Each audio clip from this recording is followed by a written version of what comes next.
Hello everyone, welcome to 1 Minute Finance. तो आज की वीडियो के अंदर we'll be doing fundamental analysis of pharma sector की companies and I will be talking about 3 best stocks that you can invest in pharma sector. But आप खुद की research भी करिएगा। But now in this video we'll be doing पूरा अच्छे से fundamental analysis. First stock that you can consider is Neuland Laboratories Limited. सो इसकी जो मार्केट कैप है दैट इज़ अप्रॉक्सीमेटली 8,000 से कम है, 7,987 CR का है। बाकी अगर पीई रेशो के हिसाब से कंपनी को देखें and compare it with industry PE तो अंडर वैल्यूड है। पीईजी रेशो के हिसाब से भी अंडर वैल्यूड है। Return on equity and return on capital employed is more than 20%। In fact 25% से ज़्यादा ही है। Return on equity is 26.4%, return on capital employed is 33.2%। काफ़ी अच्छा रिटर्न है, ठीक है। So that is there. Apart from that अगर हम बात करें अबाउट द पीएनएल के अंदर अगर आप सेल्स देखते हैं, नेट प्रॉफिट पहले बात कर लेते हैं। नेट प्रॉफिट जो है that is all time high और कॉन्स्टेंटली इंक्रीज हो रहा है। That's the good part. Apart from that अगर आप सेल्स देखते हैं तो सेल्स भी कंसिस्टेंटली बढ़ रहा है और अभी ऑल टाइम हाई पर है, ठीक है। सो बैलेंस शीट के अंदर भी अगर देखेंगे तो इक्विटी कैपिटल जो है मार्च 2019 के बाद 13 ही है, मतलब कोई डाइल्यूजन नहीं हुआ है कंपनी के अंदर। रिजर्व्स जो हैं वो बढ़ रहे हैं, बोरिंग्स जो हैं वो घट रही हैं। सो that's the good part about the balance sheet. अब बात कर लेते हैं about the institutional investors and everyone. Promoter holding जो है वो थोड़ी सी रिड्यूस है। बाकी एफ आईज डी आईज की जो होल्डिंग है वो बढ़ गई है from the previous month, that is दिसंबर से। जो क्वार्टर है, क्वार्टर के अंदर जो इंक्रीज हुआ है that is visible. Apart from that we see the piers.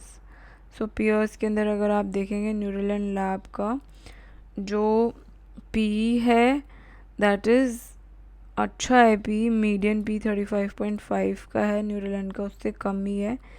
That's the good part, ठीक है। So that is there. Apart from that अगर आप ओपीएम परसेंटेज देखते हैं, ओपीएम परसेंटेज भी थोड़ा सा रिड्यूस हुआ है, मतलब not in comparison to others.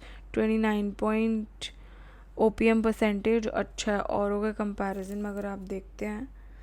Apart from Gujarat हिमाइस को छोड़ के अगर हम औरों का देखते हैं तो ओपीएम परसेंटेज अच्छा है न्यूरोलैंड लैब्स का, ठीक है।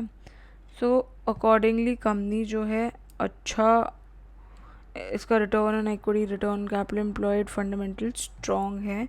You can consider buying but dip पर ही परचेज करना, दैट्स देयर। अब बात कर लेते हैं कैप्लिन पॉइंट की। सो कैप्लिन पॉइंट की अगर बात करें तो कैप्लिन पॉइंट का भी यही है कि जो पीई है और उसको अगर हम इंडस्ट्री पी से कंपेयर करते हैं तो अंडर वैल्यूड है। पीईजी रेशो के हिसाब से इट इज़ ओवर वैल्यूड, ठीक है। तो बाकी return on equity, return capital employed दोनों 20% से ऊपर है, it's good. And debt to equity अगर देखते हैं तो debt to equity is not on this particular radar, ठीक है। So I just put it on this. अच्छा है आई थिंक। सो या डेट टू इक्विटी ज़ीरो है, so that's the good part. Pledging percentage is pledging zero है company की, so that is also good. So if we see the PNL के अंदर sales जो है वो कंटिन्यूसली बढ़ रही है, कंसिस्टेंटली बढ़ रही है, अभी ऑल टाइम हाई पे है।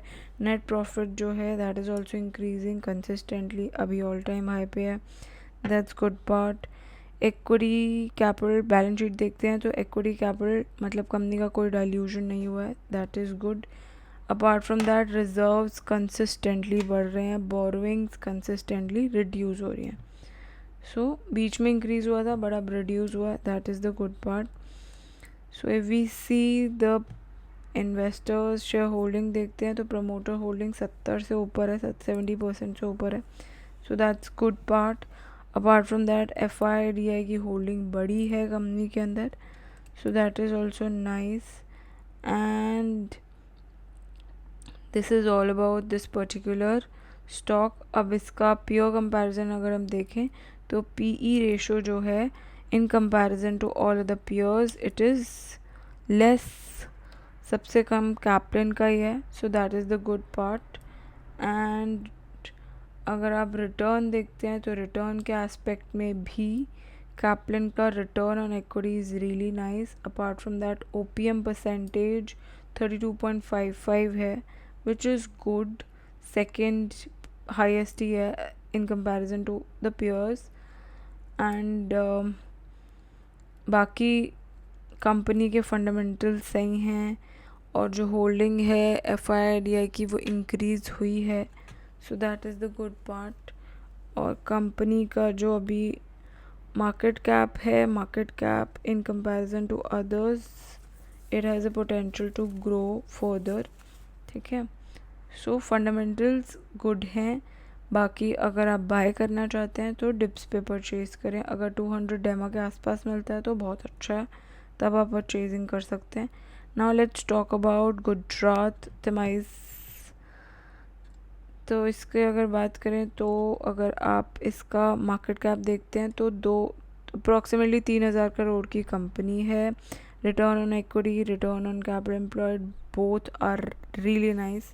रिटर्न ऑन इक्विटी 30% से ऊपर है, रिटर्न ऑन कैपिटल एम्प्लॉयड 45% है, तो अच्छा है। बाकी पीई जो है पीई के हिसाब से कंपनी जो है that is over valued, PEG के हिसाब से अंडर वैल्यूड है। एंड जो कंपनी है उसका प्लेजिंग है थोड़ा बहुत नहीं, काफ़ी है। बाकी अगर आप डेट टू इक्विटी देखते हैं it is almost debt free company, ठीक है, सो दैट इज़ देयर। और अगर हम प्रॉफिट एंड लॉस स्टेटमेंट देखते हैं तो सेल्स जो है वो कंसिस्टेंटली बढ़ रही हैं, प्लस अभी ऑल टाइम हाई पर भी है। नेट प्रॉफिट जो है वो कॉन्स्टेंटली बढ़ रहा है, that is also nice. Balance sheet देखते हैं तो शेयर कैपिटल जो है, शेयर कैपिटल मतलब कंपनी का कोई डाइल्यूजन नहीं हुआ है, रिजर्व्स बढ़ रहे हैं, बोरिंग्स थोड़ा सा इंक्रीज हुआ है but not that much in comparison to reserves, so that is bearable, in fact not bearable, it is under control। And अगर हम बात करें अबाउट द इन्वेस्टर्स, प्रमोटर की होल्डिंग 70% से ऊपर है, एफ ने अपना शेयर बढ़ाया है, डी ने भी इंक्रीज़ करा है, so that is the good part. So अगर पियर कंपैरिजन देखते हैं तो पियर्स के अंदर जो न्यूजीलैंड का पीई है दैट इज़ गुड, मतलब उस हिसाब से कंपनी जो है that is not overvalued, ठीक है। That is the OPM percentage company का बड़ा ही है, मतलब 29.68% है, so that's the good thing. So overall company का फंडामेंटल्स आर स्ट्रॉन्ग, ठीक है। I hope you get the fundamental analysis of all the three pharma stocks that we've talked. Yeah, thanks for watching. Bye bye.